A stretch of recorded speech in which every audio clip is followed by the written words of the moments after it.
What is going on, Death Drivers? MEGAnaire here, and I have to talk about the Grasshopper Direct.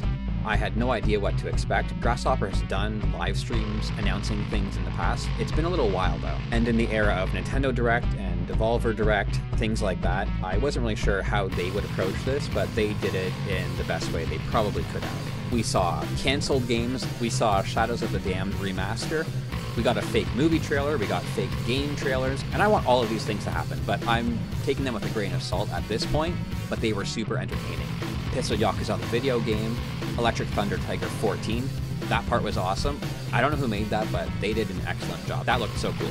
We didn't see Flower, Sun, and Rain.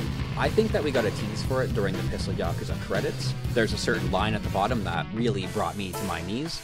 At this point, I've accepted that the game won't come out until the Death Drive 68,000. And hey, who was right about the merch store coming back? I mean, they didn't call it Grasshopper Records this time around, but I'm really curious to see how they use the Grasshopper online store going forward.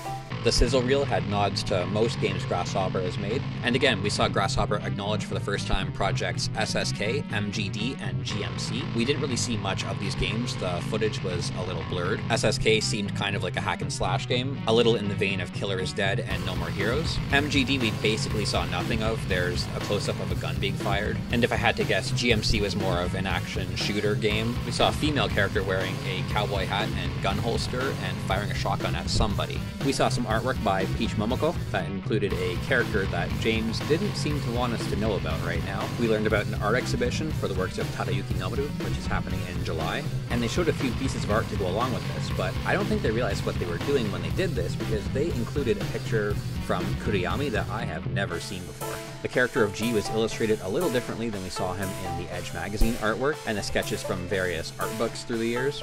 He's literally wearing underwear, but he's carrying a torch in some dimly lit castle, so we know it's him.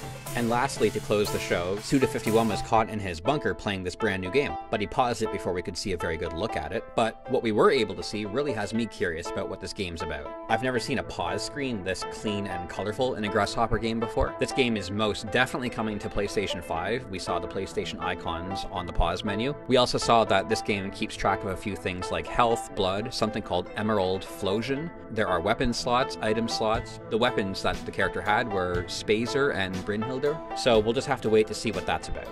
But yeah, that was Grasshopper Direct 2023. Let me know what you thought about it in the comments, and drop a like and subscribe because I got more Grasshopper stuff to talk about. Alright, bye bye!